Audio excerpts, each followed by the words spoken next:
Good evening, ladies and gentlemen. Welcome to Calls. This is the 2026 Scottish Open Data Dive Show. As you can see, the fandom is on again this evening. The U.S. men's national team is down 2-1. They have a lot of work to do in the second half if they are going to prevail over Belgium. And we have a lot of work to do this evening as we take a deep statistical dive into the Renaissance Club over in North Berwick, Germany. Wow, North Berwick, Scotland. We are going to take a look at some prior leaderboards, see the skill sets that have generally thrived around the Renaissance Club. We will take a look at the players in the field this week who seem to best fit those play styles that have performed well here. We'll take a look at who has performed well generally at the Renaissance Club and Open Championships. So we have a lot to cover. Let's get right into it. All statistics provided tonight and moving forward are from both Fantasy National and the Rabbit Hole over at BetSperts. The Rabbit Hole is acquiring or merging with Fantasy National, so I'm in the process of myself, bringing all of my files to match Rabbit Hole formatting. Make sure you are subscribed to the Rabbit Hole. It has everything you need week in and week out for the PGA Tour to make the right wagers, to optimize your lineups. It has a tournament simulator, live statistics going throughout the tournament. Really can't recommend the Rabbit Hole enough. Make sure you're subscribed to them. Has a lot of articles and models from a lot of the top minds in the industry. It's really a great source of information. Make sure you're subscribed to the Rabbit Hole. In the description to the video, there are links to all the social media. First off, my X and Instagram, where normally I post research early on in the week regarding some patterns of previous winners, course and tournament info, things of that nature. I've put that on hold until I get all caught up migrating my files over to the Rabbit Hole. But when that resumes, if you want to see the weekly research that I do on the PGA Tour, give me a follow at your preferred social media site. X is also where I place my weekly betting cards and top player usage in the DFS contests I play. That comes out every Wednesday after the DFS Tactics show. So if you want to see the players I've wagered with my own money and the players I'm using with most of my lineups, give me a follow over at X. Lastly, for social media, Gabe's handle's in the description. He writes a great article called The Fringe. Highly recommend it. It's a great way to start your week of preparation. Continues to update you with his own version of research throughout the week. And by subscribing to his article, you're going to be able to join us in his Substack chats Wednesday evenings. So a lot of great things going on there. I've enjoyed working with Gabe for the past few years now. So make sure you're subscribed to his article and show him some support. Follow him over on social media. Lastly, for this intro, we are live. Chat's open. Want to hear from you. Anything and everything Scottish Open. What players do you want to take a deeper look into? What do you think is going to play well at the Renaissance Club? Have you made any wagers? Anything and everything. Put your thoughts and opinions into chat. Be more than happy to help you out and get to those. If you're not able to catch the show live, put your thoughts and opinions into the comments. I'll always get to those as well. So let's get into it. Let's dig into the weeds of the data for the 2026 Scottish Open.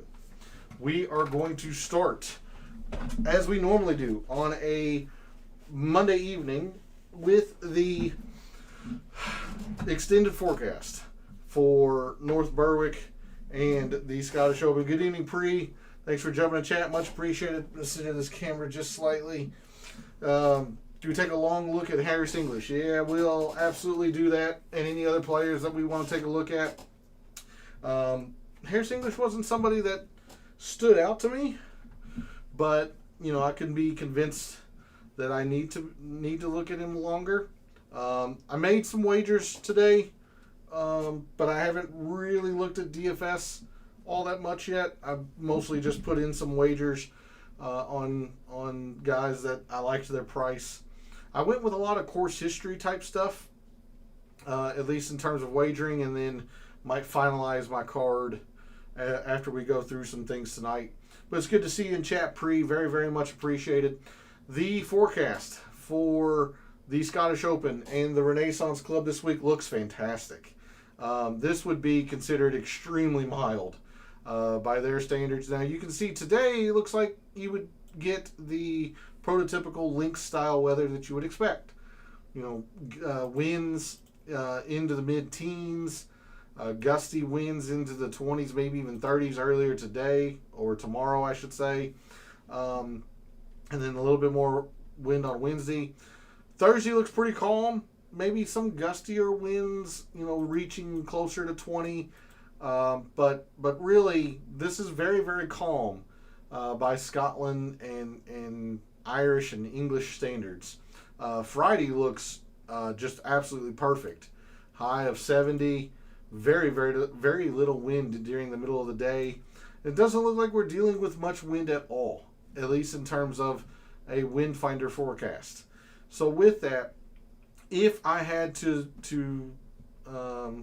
if the tournament was being played tomorrow, I would think this was going to be a lot, quite a bit more easy than what we might think. Because really a lot of the course's defense is the wind, and there just doesn't appear to be much. Now, obviously, we'll update this at the beginning of the show Wednesday night, which reminds me that, by the time I finish my show Wednesday night, we're only going to have about a couple of hours to get lineups in. So it really is going to be a fantastic last-minute source of information on Wednesday night with ownerships, lineup building, and all that stuff. So I hope to see you all on Wednesday night. But we're only going to have a couple hours, after I am live Wednesday. So, but yeah, with this looking pretty easy, don't think we're going to have too much wind to factor in, and we'll keep our eye on this as we move forward this week. But with that, we're going to go over to the rabbit hole and BetSperts Golf, and I'm going to refresh this and see, So when I first brought it over, they didn't have the salaries. Now they do in here. But one of the first things I'm going to look at, and we didn't look at it last night because we wanted to see what the forecast was going to be. I don't think it's going to be very easy, but I am going to include the very easy filter in this. But let's take a look at very easy and easy performance. And I will back this out to the beginning of 2025 just so we can catch maybe some players that might be splitting time between the DP World Tour and the PGA Tour. That's mostly going to be happening at the lower portions of the price board. Your Casey Jarvis's, now Jordan Smith's been on the PGA Tour this year, but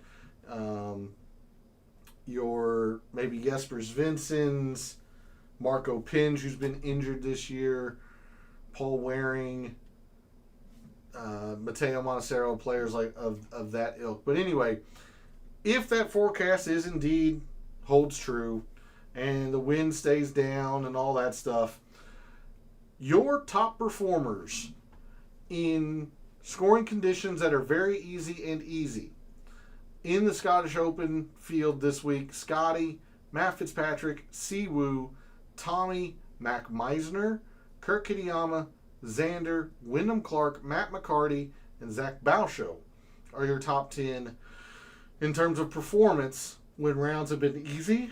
Continue on down: Brooks, Goddard, Cantlay, Grazerman, Eric Cole, Bobby Mack, Rory, Jake Knapp, Pearson Cootie, Victor Perez. Hey, good evening, Hank. Thanks for jumping to chat. Much appreciated. We got a couple of names here that people want to take a look at. Let's take a look at Harris English. But good evening, Hank. Thanks for jumping to chat. Good to see you in chat this evening. Much appreciated. Harris English. I have wanted to back him a little bit this year, and every time I've tried to back him it hasn't gone well. His irons, not the strength of his game by any means, but they're still pretty weak. He's lost some with the putter. You would think in a or at a course that rewards you keeping the ball in front of you a little bit, that he would be solid. That said, I mean, he's had some decent amount of success here. Nothing great, but I mean, he's 3 for 3 in terms of making the cut. The irons have been better here. but he's not in good form now, which is a little bit concerning. I do like the putter, and especially with all the emphasis in putting that we're going to have this week, makes some sense. Maybe this is a little bit of bias on my part, but I've just been burned by Harris English a couple of times that it's just not exciting. Appreciate that, Hanka. Yeah, I mean, I had Chris Goddard. I also had Ben Coles, so I was really, really rooting for Ben Coles. That would have been a lot better on the wallet, but I'm never going to complain about a winner. You're staying on Alex Fitzpatrick again this week unless you tell me something drastic. The only thing I will tell you, and I actually looked at him a little bit last night. Now, I will have to qualify this with he is a much, much different player now than he has been in years past. No doubt about that with the run that he is on. Top 10 a signature event, top 25 a major, top 20 a signature event, top 10 a signature event, top 5 a signature. I mean, he's been on an incredible run since he won the Zurich with his brother Matt Fitzpatrick. But this is a little bit concerning on my part. He is 0 for 2 here. Again, take that perhaps with a slight grain of salt. He is a much better player now than what he was, especially in 2024. It's just concerning because admittedly, I'm not the biggest expert on the Renaissance Club. I'm not over in Scotland. I don't know the course and all that stuff. I don't know how much emphasis we need to put into prior course history. I'm just being upfront and honest with you. We'll take a look at some of that a little bit, later in the show to see how sticky the course is in that regard. This is the only thing that gives me pause, Hanka, is his past performance here at the Scottish Open. Everything else is all systems go. The ball striking has been superb. Yeah, maybe superb, so a tad bit heavy. It's been excellent. He's an excellent driver of the golf ball, which I think driving is going to be a pretty big part this week as well. He's hit and miss with the putter. That's fine. He'll have to just have a good week. Everything other than the course history gives me... the course history is the only thing that's giving me pause. Otherwise, I would be very high on Alex Fitzpatrick as well. The other person you mentioned, Hanka, Juice Lighton. Juice, let's try doing that. Is he even in the field? I probably have the easy. He probably doesn't populate with the easy and very easy filters here. Juiced is a name I am aware of, but even so, he's not populating in fantasy, in the rabbit hole. I'm only back to 2025. Maybe I need to go back further. Earlier today, just like his name. He's played, so what I can tell you about Juice Lighton, before the PGA Tour went to its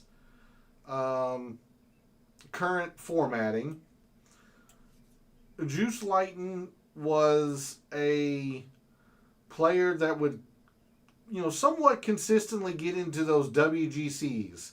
Think of WGC Mexico. Think of the HSBC, which used to be held in China. He's always been a DP World Tour player. Very rarely has come over stateside. He played in the PGA in 2020, made the cut, but he's been more of a DP World Tour guy. So anything that I'm going to have on Juice Lighton is going to be basically, the Scottish Open, the Open Championship, And in fact, what's he done here? Not a whole lot. Not a whole lot. Typically a pretty good iron player. At least he does not putt well here at the Scottish Open. In the 6Ks, there are other names that kind of stood out to me. Now, I don't know if I'm going all the way down to 63 for him. I mean, he's a solid DP World Tour player. No doubt about that. But there are others in the 6Ks that I would rather play and focus my attention on, especially since I have more information on them. Like these players like Richard Stern, Connor Syme, Joaquin Lagergren, Van Driel, I'm just not going to have the information on them because they don't come over to the PGA Tour, except for maybe the Scottish Open and Open Championship. So I'm just not going to have much knowledge on those guys. If I don't have the knowledge on them, I really don't feel comfortable trying to handicap them. Yeah. So anyway, I do like Alex Fitzpatrick. A little bit worried on the prior history, and then anything with Juice Lighton is going to be very, very superficial, based on the very limited data that I have. Good evening, Joanne. Thanks for jumping in chat. Much appreciated. Apologize. A car horn went off just outside the window there. So if you heard that, apologies. But good evening, Joanne. Thanks for jumping in chat. Very much appreciated. Hopefully you're ready for the Scottish. If not, that's what we're here for tonight, to take a deep statistical dive and look into certain players that you want to look at, or various skill sets maybe. And of course, at the end of the show, we'll take a look at some past performances around the Renaissance Club, who's played well, who hasn't around here. So good to see you in chat this evening. With that forecast that was at the beginning of the show, I'm hesitant to bring up the moderate and windy conditions, but this is Scotland, England, linksy style courses. The wind can pick up pretty quickly. So with that, let's say, in case the forecast is wrong, your top performers in moderate and windy conditions in the Scottish Open field this week: Scotty, Matt Fitzpatrick, Ludwig, Xander, Chris Goddard, Aaron Rai, Rory, Alex Smalley has played very well in the wind. However, he has really kind of lost it lately. After being, one of the best players on the PGA Tour for a good 2-month stretch there, he's really crashed back down to earth. So be mindful of that. Tommy and Siwoo are your top 10 in terms of moderate and windy performance. Again, this isn't going to apply if that forecast holds, come Wednesday night. But you never know. So there's your top performers in moderate and windy conditions. Not a whole lot else I want to look at in terms of overarching filters. Let's go ahead and go through the course fact page again, just very, very quickly. We did a pretty good rundown of this last night, but what we have tonight is the charts. So we can take a really good look through here as we go through the various page views we want to look at. All right, very quickly, the key takeaways here for the Renaissance Club. By American standards, this is going to look like a links course. Purists will call this a Heathlands course. So I do want to make that distinction. This might not be a pure links course. It's probably more American links than true links. Tom Doak design, which actually, do we have Tom Doak? We do have Tom Doak as an architect filter. So I forgive me, mea culpa. I'm actually going to do one more kind of overarching filter. Let's take a look at Tom Doak designs and what courses those are. So even going all the way back to 2024, we only have 20 rounds from Sam Stevens. And I can tell you this isn't going to be in the mixed condition model. I'm just trying to get a feel for what courses these are. So this is Memorial Park, the Houston Open, the Renaissance Club. Those are the only two, it looks like, that Tom Doak is the lead given the lead designer or architect to be for that course. Just trying to click some different names here. Yeah, Scottish and Houston. So it looks like it's just Memorial Park and the Renaissance Club. There are some similarities, I suppose, particularly off the tee, in the sense that you got a lot of miss room around Memorial Park. Now, Memorial Park is long. It's pretty darn difficult, or it can be.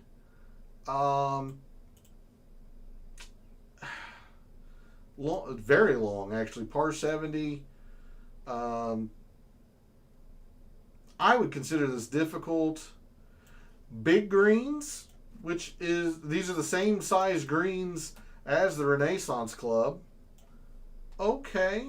Other than that, I don't know how much we're going to be able to glean from looking at Memorial Park, but just in case you wanted to maybe factor in course architect into it, you would want to look at Memorial Park.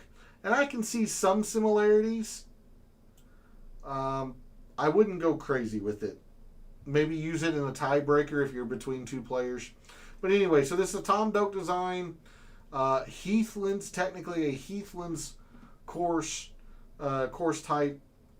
83 bunkers, and a lot of them are fairway bunkers, your pop bunkers that are so prevalent over in England and Scotland, link style course. Not a whole lot of bunkers that guard the greens, but those that do guard the greens are very difficult to play out of. So sand saves are not easy. Around the green play at the Renaissance Club is very easy, as you can see there, with the exception of if you find yourself in a bunker. The greens are kept extremely slow, just in case there is a lot of wind. That way you don't have to suspend play. Very large, technically fescue greens. It's going to call it native. They are fescue, just cut to green type speeds. Rough is long, but not difficult to play out of. Again, you have, very similar to Memorial Park in that regard, you have a lot of miss room at the Renaissance Club, and you can kind of see that by your past champions. Chris Goddard, Bomber, Rory, Marco Pinge, Matt Fitzpatrick, Nikolai Højgaard, everybody in the top 5 from last year's Scottish Open is long off the tee. Some more than others, but long off the tee. Bobby Mack, long off the tee. Maybe not Adam Scott, he's more of a ball striker. Rory, Sungjae, Sahith Theegala's long, Ludwig, Wyndham Clark, who's had a lot of success here. So a lot of length off the tee in the top 5 and top 10 of these prior Scottish Opens. Rough kept, fairly long, but not difficult to play out of. Average off the tee, it says probably average because fairways are just difficult to hit here, no matter what club you use, because it is a mixed off the tee club type. You don't hit driver technically on every par 4, but you do on most of them.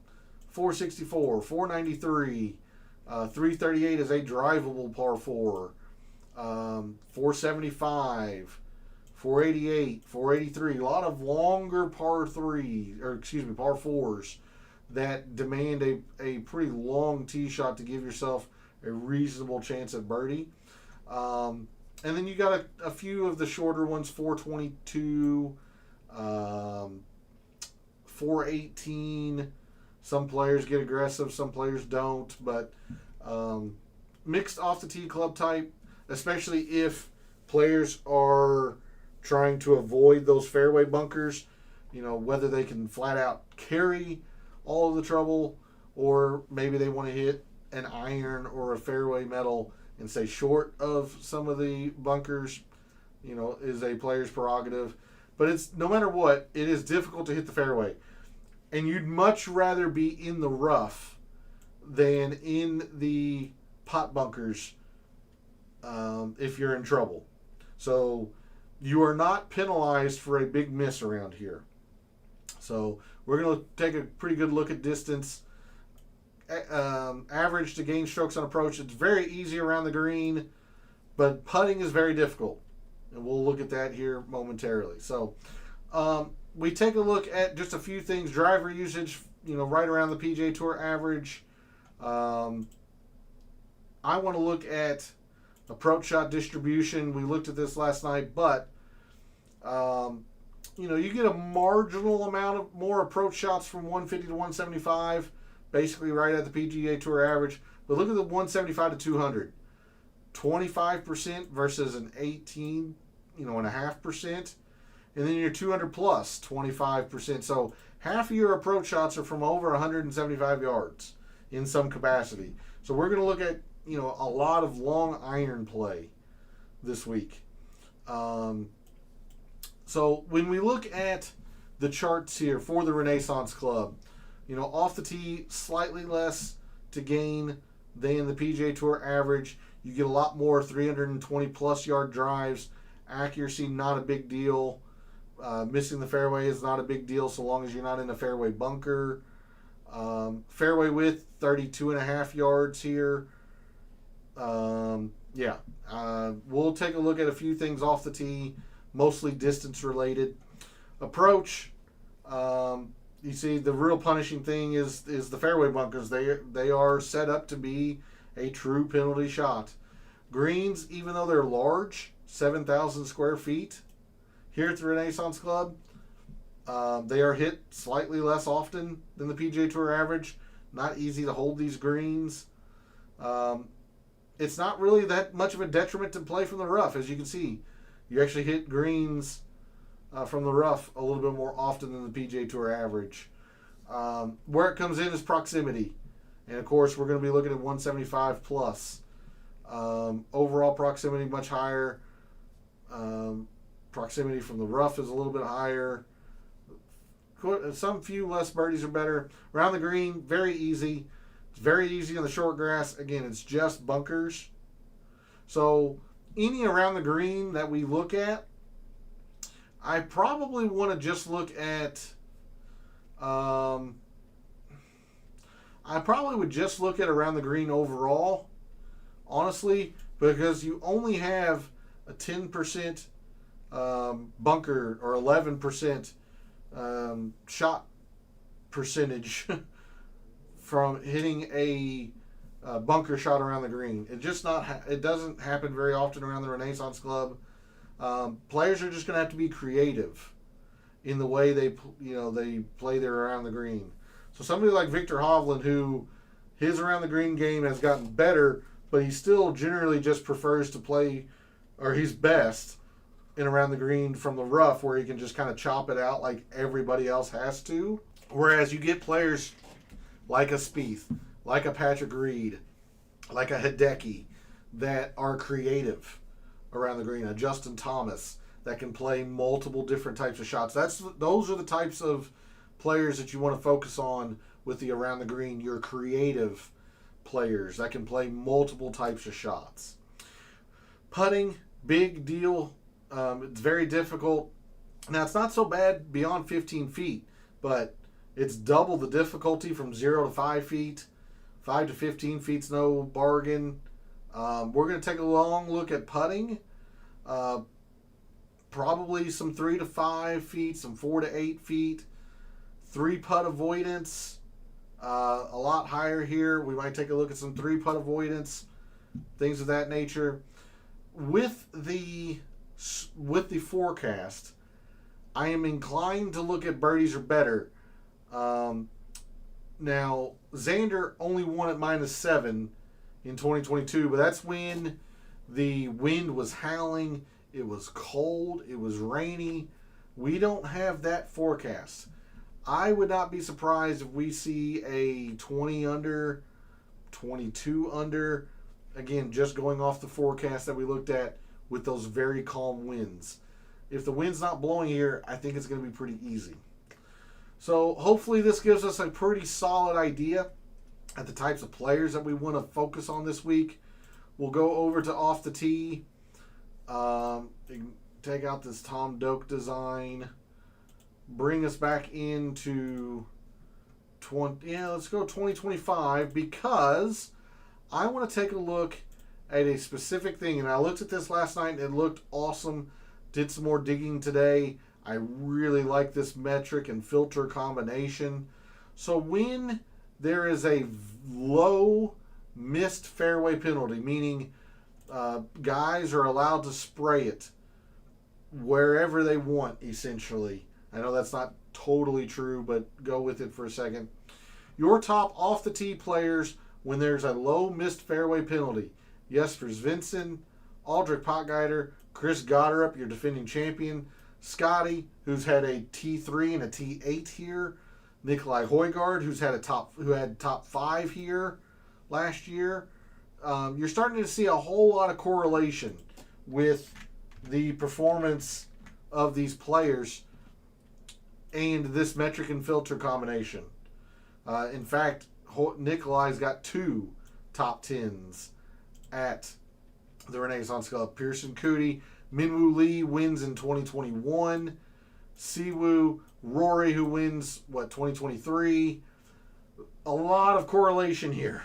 Michael Brennan, Smalley, Doug Gim, who's been playing very well, Nicholas Norgard, Marco Pinge, runner-up last year, Kurt Kitayama, Corey Connors, Matt Fitz, Michael Thorbjornsen, Christopher Rayton, and Alejandro Del Rey are your top 20 in terms of off the tee with this low missed fairway penalty. Not the fact that the fairways are difficult, it's just that there's not much of a penalty for missing the fairway. So I can tell you with a lot of confidence that this metric and filter combination is going to be in the mixed condition model somehow. In some percentage, I should say. But if you don't want to look at that, you just want to look at something more baseline.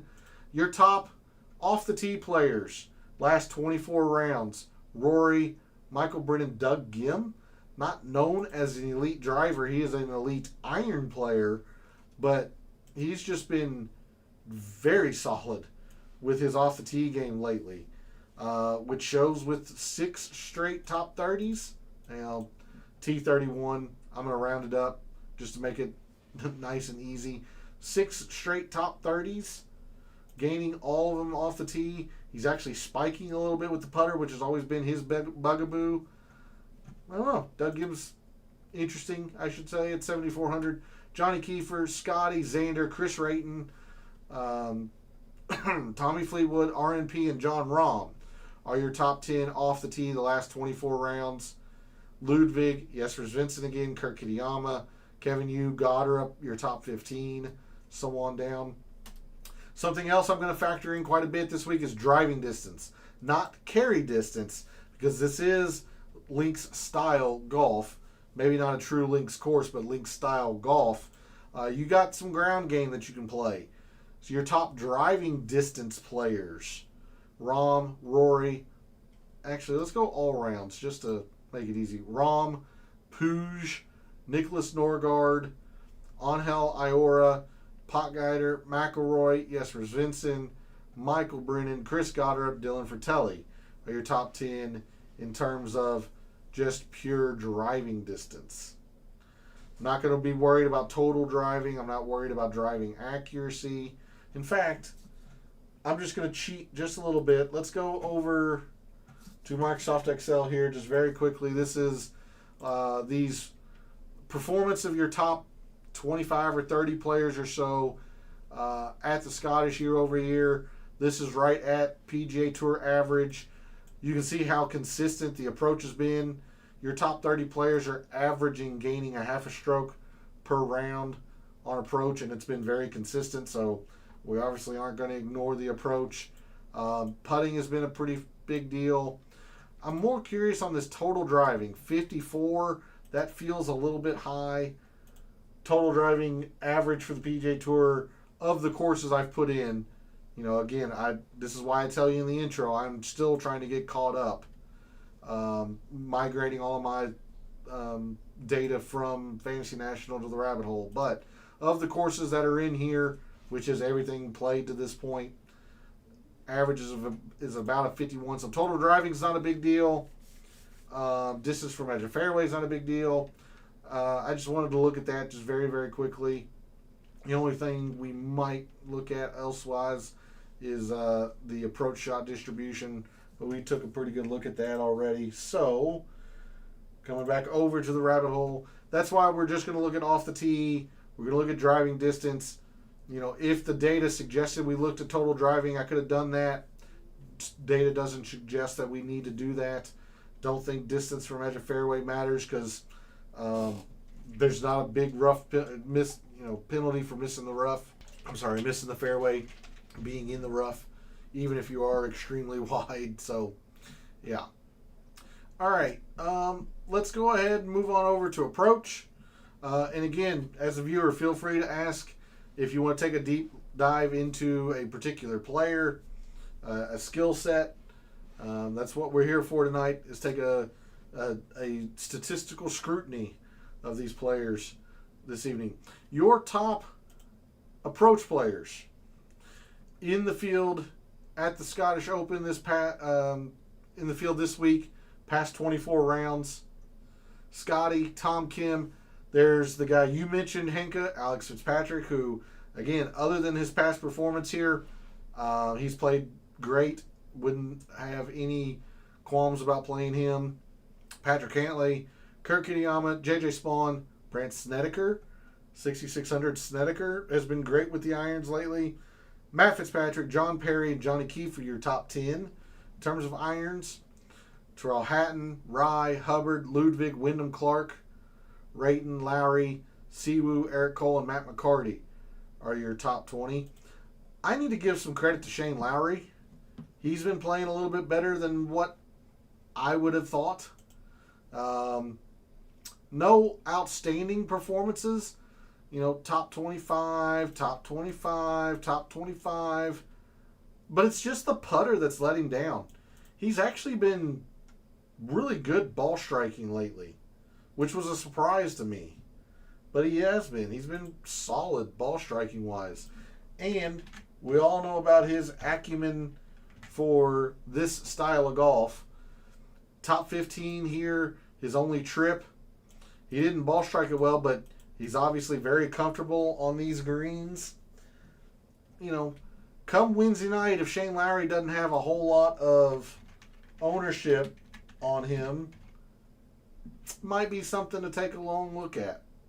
He's playing much better than what I was thinking. Maybe you were well aware of how well he was playing. It was a surprise to me, so I wanted to bring it to your attention that I was surprised at how well he's been playing lately. Anyway, there's your top approach players. The only other thing I could realistically think about using in this page view is this greens metric here, hitting greens, because hitting greens is not, it's considered average. Green and regulation accuracy. It's labeled as average, but that's saying something considering how large these greens are. I might take a look at greens. I'm not sold on it, but there's your top players at just hitting greens in the last 24 rounds. But obviously we're not going to ignore the approach. That'll be a decent factor in the mixed condition model. Let's go to scoring opportunities. The old opportunities gained from Fantasy National. And exactly what I want to look at, 176 or 175 to 200. We're only going to go with 15 feet, but it's still a good scoring opportunity. Your top performers in opportunities gained from 176 to 200. In the field this week at the Scottish Open, Andy Sullivan, it's only 4 total shots, so be mindful of that. But he did hit his long irons very well at that tournament. What was it, the PGA, US Open, PGA? So he hit his long irons well, even though he lost a stroke with the irons in total. Keep that in mind. It's a very small sample size. RNP, Casey Jarvis, JJ Spawn. Again, another very small sample size in Angel Iora. Eric Cole, Jake Knapp, Austin Eckroat, Mark Hubbard, and Victor Hovland. I'll go down a couple more. Wyndham Clark, Adam Scott. Your top 10, technically top 13, if you ignore the very small sample size players. But those guys have been giving themselves the most opportunities from 175 to 200. And with very little wind, I think it's going to be a little bit easier. I do like the idea of using opportunities gained in that regard. Because there is no proximity 175 to 200. We'd have to look at 150 to 200, which we will still do. But I would much prefer to look at just 175 to 200. And the only way we're going to be able to do that is in this opportunities gained. Now, the reason I'm not going with scoring or opportunities gained from 200 plus, those are your par fives, and the extremely long par four, where I'm just going to look at proximity from 200 plus, not necessarily opportunities gained. So speaking of, let's go to proximity. We are going to look at these two mostly. Exclusively, I should say. 150 to 200, 200 plus. So somebody like Siwoo stands out in that regard. JJ Spawn, Kurt Kitayama, Brooks. Somebody mentioned Brooks last night. It might have been you, Pre. This emphasis on long irons. Brooks has been great with his long irons and irons in general in 2026. Casey Jarvis. 2 tournaments. What is this? The PGA and Masters? No, Myrtle Beach. Okay. Excellent at Myrtle Beach. Alternate field event, so be careful with that. But Aaron Rai finished top 15 or whatever he did at Myrtle Beach and then won the PGA. So maybe we shouldn't knock the Myrtle Beach too much. But Casey Jarvis played extremely well, or at least hit his irons extremely well in the 2 weeks he's been here on the PGA Tour, mostly a DP World Tour player. Matt McCarty's been good from those 2 ranges. Adam Scott's been elite those 2 ranges. Mac Meisner, Matt Fitzpatrick. Sepp's been great from these ranges, but Sepp's a trap. Don't fall into it. Matt Wallace is a guy that's getting my attention lately. I like it. We can take a look at him here soon. Lowry, more of an honorable mention, I suppose. Dan Brown, Alex Fitzpatrick, Michael Brennan, Thor Bjornsson, Hao Tong Lee, Ludwig. Speaking of Matt Wallace, I know he's played fairly well on the DP World Tour. I believe he either won or maybe runner-up a DP World Tour event recently. And it shows with his performance on the PGA Tour. Like, his irons are great right now. Great. Oof. This is promising, Hanka. I do like this. I didn't know they were this great. He just hasn't put it all together, though. Like, John Deere misses some off the tee and around the green. He hadn't been consistent. What's he done here? Not the best course history here. That's a little troublesome, especially since he's, a Euro. You would think you'd have more acumen to this style of golf. What about the Open Championship? What's he done at those? A little bit more forgiving here because they're majors. I don't know. The irons are certainly interesting, I will say. That's for sure. All right. Good shout. So there's a look at the proximity stuff there. Like I said, if I do anything with around the green, it's going to just be flat out around the green because you don't hit very many bunker shots. So just just to be a completionist, to show you as much as I can. Top around the green players, last 24 rounds. Matt Fitz, Justin Thomas, Wyndham Clark, Patrick Reed, Fleetwood, Putnam, Bud Cauley, Sahith Theegala, Chris Kirk, Mac Meisner. If I have any weight in around the green this week, it'll be very, very little. Scrambling, which does bring in putting. If we go scrambling when scrambling is difficult, they don't have just a pure scrambling difficult. I guess we'll do scrambling when putting is difficult and very difficult. I think that's the best way I can do the scrambling portion, just because it factors in some putting as well. Top scramblers when putting is difficult and very difficult: Taylor Moore, Jake Knapp. This is just this year. Jake Knapp, Patrick Reed, Tommy, Tom Kim, Matthew Pavone, Scotty, Nick Taylor, Harry Hall, John Rahm, Adam Scott, Kitayama, Fox, Xander. All right. Mostly probably going to look at our strokes gained around the green, just because any putting that I want to do is going to be looked at with a fine-tooth comb. So the first thing we're going to look at, we're going to back this out all the way to 2022. That's the first year we have data for the Scottish Open. We're going to look at slow greens. These are notoriously slow. Notoriously slow. They have to be kept slow because of the wind that's generally prevalent. Your top putters on slow greens going all the way back to 2022. Callum Hill, John Rahm, Patrick Reed, Matt Fitzpatrick, Jake Knapp, Grant Forrest, Shane Lowry, Harris English. All right. Good shout there. Was that you, Hanka? No, that was Pre. Good shout there on Harris English. Good putting on slow greens. Dan Brown, Harry Hall. Couple more DP World Tour players: Rory, Tom McKibben, Matt McCarty, so on down. 3-putt avoidance. Yeah, I guess we'll look at it still with the slow green speeds. A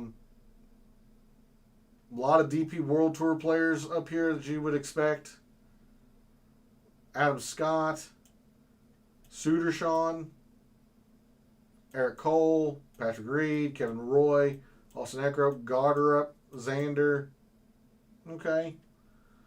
We're going to look at some putting ranges. We're going to look at, we're going to sort on inside 10 feet, but we're really kind of focused on everything short.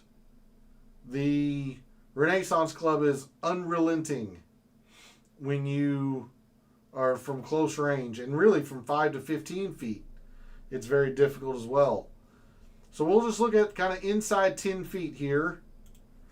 I'll take off the filter just to see generally who are the best putters inside 10 feet. Dylan Fratelli, it's just, this past week from the John Deere. Paul Waring, Andy Sullivan, Nikolai Højgaard, Alex Noren, EVR, Ricky Castillo, Mac Meisner, Tommy, Keita Nakajima, Ramey, RNP, Eric Cole, Sadier, Moore, Reed. All right. A lot of emphasis in the inside the 10 feet here, I think, this week. We'll go to scoring. And if I'm wrong, I'm wrong. But based on that forecast that we looked at the beginning of the show, I do think the top players in the world are going to score pretty darn well here. Birdies are better. Scoring easy and very easy. Scotty, Justin Thomas, Alex Fitzpatrick, Wyndham Clark, Patrick Cantlay, Jake Knapp, Michael Brennan, Max Grazerman, Ludwig, and Xander.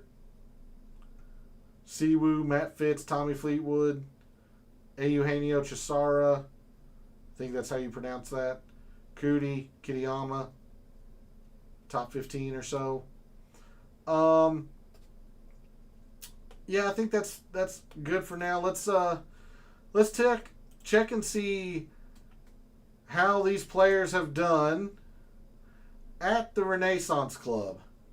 Going all the way back to 2022. That's the first year we have data for. So, this will be one of the last things for the show this evening, unless people want to take another look at some specific players. But at the Renaissance Club, going all the way back to 2022, your top, let's just do rank.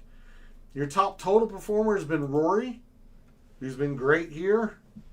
No surprise. Win in 2023. Runner-up. Top 5. Lots of solid course history here. When he's got room to miss with his driver, he's generally pretty lethal. He's got plenty of room to miss here. Tom Kim has been excellent here. Xander's a former winner. Marco Pinge, it was just one tournament last year, but he did finish runner-up. Adam Scott. A little surprised to see Adam Scott here. What's he done? Because he's not in the best of form lately, but top 20 and a runner-up. Okay. I am proven wrong. He's been pretty solid here. He did miss the cut in 2023, but all right. Kudos to you, Adam Scott. I didn't remember you playing all that well here. Wyndham Clark's been great here, even though he hadn't won. Ludwig's been pretty solid here. Of course, Bobby Mack winner 2 years ago. Scotty's got 2 top 10s. Tommy, Terrell Hatton, Højgaard, Matt Fitzpatrick's been solid here. Rayton's only been one time. Kitayama. I'll tell you what, I think Kitayama's a sleeper this week. I do like Kurt Kitayama. You got to get the putter going, which obviously at the U.S. Open was horrendous. But this guy is very good with his long irons. Very, very good. And at the Scottish, he had the runner-up in 2022. He hadn't been as solid since. But you get him spiking with the putter, generally can go pretty darn well. I do like Kurt Kitayama this week. Got her up, of course, defending champion. Cantley, it's only twice. Missed the cut once, it looks like. Harris English, 20th in terms of total performance there, Hanka. Or Pre. Gosh dang it, sorry. I keep forgetting or mixing up who suggests who. Top iron players around the Renaissance Club: Xander, Scotty, Tom Kim, Nikolai, Matteo Montecero. A name that you should probably know. He might get quite a bit of hype this week. Just be aware of that. But this guy is an elite iron player. Elite iron player. Very much so. Bobby Mack, Terrell Hatton. How about best putters? Guys who have putt well here. Jake Knapp, it's one tournament, I think. I think it's just one tournament. Might be 2. Just one. He put the ever-living daylights out of it, though. Gained 11 on these greens. Good night. Lost 6 with the irons. Gained 11 with the putter. That is not a recipe for success. Or a long-term recipe for success. Callum Hill, Matt Fitzpatrick, Lowry, Grant Forrest, Adam Scott, Thorbjorn Olsen's putt well here. Campbell, Pinge, Mansell. Who has not putt well here? Bunch of names that I don't recognize. There's sorry there, Hanka. Juice has been one of the worst putting here past couple of years, or maybe even 3 tries. No, he made the cut in 2023, but was really bad in one round in 2024. Nico Echeverria, Cam Davis, Guido, Bernd Wiesberger. Not your best putters here. Magnus Sarl's not a great putter. Minwoo, Kevin Yu. Okay. I will bring us just back to total performance. That's going to be it for a Data Dive show. I want to thank Pri, Hanka, and Joanne for jumping in the chat. Very much appreciated. Thanks to everyone else out there who tunes in, watches, listens, supports the channel by liking the videos, commenting, and subscribing. Always appreciate it. Love what I do. Taking a very in-depth look at golf statistics, giving you a statistician's view of what he sees, trying to help us all win a little bit of money in the process, like what we did last week with the Chris Goddard up outright. Do me a favor. I hate self-promotion, but if you enjoyed going through the deep statistical look at the Renaissance Club and these various players that are in the field this week, hit the like button. It really does help me out. If you feel so inclined, hit the subscribe button. I am live normally 3 times a week, but I will be live tomorrow for a very special show for the alternate field event that is local to me in Louisville, Kentucky for the ISCO. So make sure you set your reminders. I will have the research, data, and DFS all in one show tomorrow night for the ISCO Championship if you are so inclined to play DFS or wager for it. So thanks again for all the support. Very, very much appreciated. For all of the wagers you've made so far this week for the Scottish Open, for all the wagers you're thinking about making this week for the Scottish Open, and until I see you tomorrow night for the ISCO full show, may all your bets be profitable.